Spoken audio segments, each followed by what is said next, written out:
How you doing, sweetheart? If anyone knows There she goes. the difference between work and duty, I know you asking for it. Gene Jiggets has known ever since he met his wife, Mary. Mary is a keeper. Now, when I say a keeper, I mean somewhere in our early years in kindergarten, I decided that she was going to be mine. I was going to keep her. He kept her through his days in school. How I love to hear thy name. He kept her through his career in the military.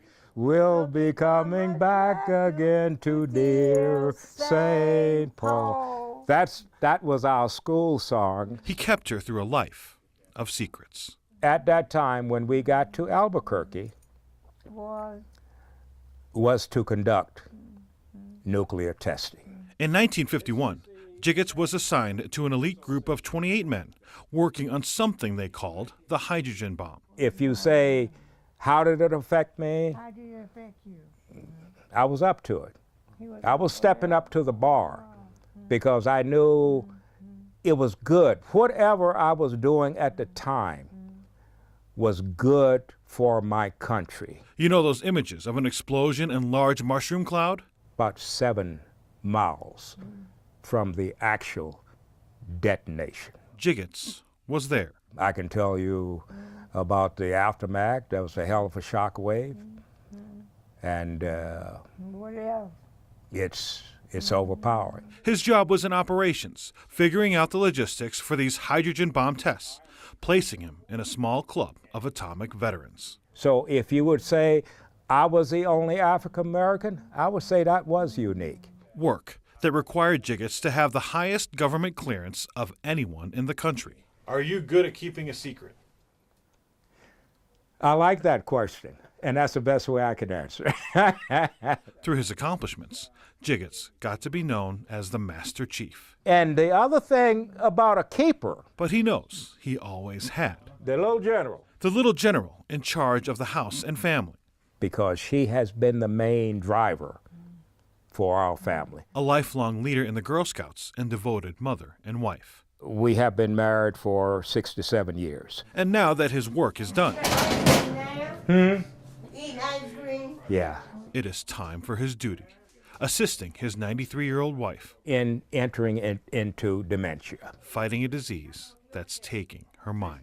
I lay out her clothes in the morning No, you don't. I do my soul.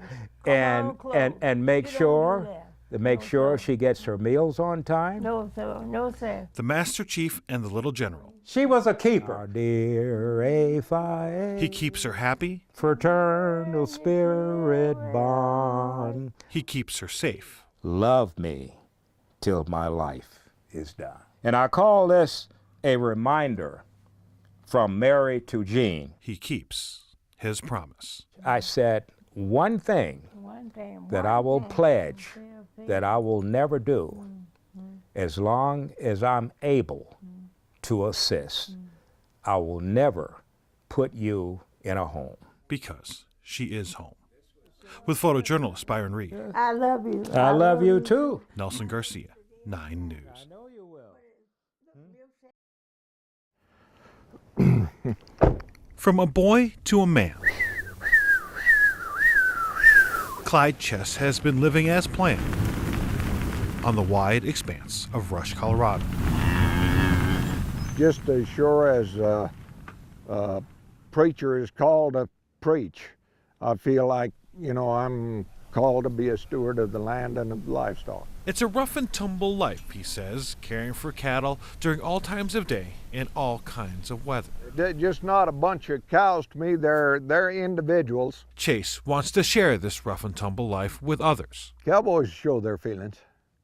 Yeah, they sure will. through poetry. And the school mom, in this case, is a cow. And she was not exactly tame, but this is kind of how it come about. Old school mom got her name. Clyde says this was never part of the plan. My boyhood dream was to be a cowman. And this being a poet deal just happened by accident. Just happened. Heard a poem or two that struck my fancy, and I thought, well, I'll try that, you know. Just happened because he's good at it. He was squirting dirt and blowing smoke. I mean, that old bike would fairly scream. His back wheel was flipping back and forth, sort of like fish swimming up a stream. Being a cowboy poet means sharing the struggles and beauties of the cowboy life. The first poem I ever wrote was dedicated to a young man that's 13 years old, and his dad had just passed away, and he was trying so hard to be the man of the family. He passes down stories and history. Yeah, there's a lesson in most of them, I guess. Through the spoken word, through their feelings. One of the curses in our family was we was born with our bladder right behind our eyes, and every time something happens, I start bawling. Though he always has a captive audience, Clyde's poem, The Schoolmarm, is receiving national attention. She charged me, he said. His eyes was open wide and sent my shiny motorbike a-sprawling on its side. His poem, one of 6, up for the National Cattlemen Beef Association's Cowboy Poetry Award. I wasn't surprised, but I was honored, yeah. Just don't call him a rapper. Don't know. I don't know any cowboy rappers. I suppose we might have some. Just don't call him a cowboy. Clyde says he's a cowman. But I'd like for people to think of me in terms of a cowman. I've tried to be that a lot more than a cowboy. Here's to the accidental cowman poet.